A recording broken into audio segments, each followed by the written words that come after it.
अस्सलाम वालेकुम। मुस्कुराहट ज़िंदा दिली का नाम है और मुस्कुराना हमारे नबी करीम सल्लल्लाहु अलैहि वसल्लम की सुन्नत मुबारका है। मुस्कुराहट की कई अक़साम हैं। हर मुस्कुराते चेहरे के पीछे अलग एहसास छुपा होता है। लोगों से मिलता हूँ तो उनकी मुस्कुराहट में छुपे एहसासात मुझ पर आश्कार होते हैं। किसी की मुस्कुराहट तंज़िया होती है तो किसी में मज़ाक का अंसर शामिल होता है। कभी मुस्कुराहट दिल की कली के खिल उठने का सबब बनती है तो कभी किसी की दिल आज़ारी का। कहीं मुस्कुराहट में खुशी की झलक होती है तो कहीं बेबसी का मातम। कभी मुस्कुराहट चीख चीख कर अंदरूनी खुशी का इजहार कर रही होती है तो कभी उदास शब की खामोशी को खुद में बसाई होती है।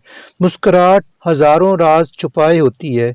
कभी यही मुस्कुराहट राज अफशां करने का सबब भी बनती है।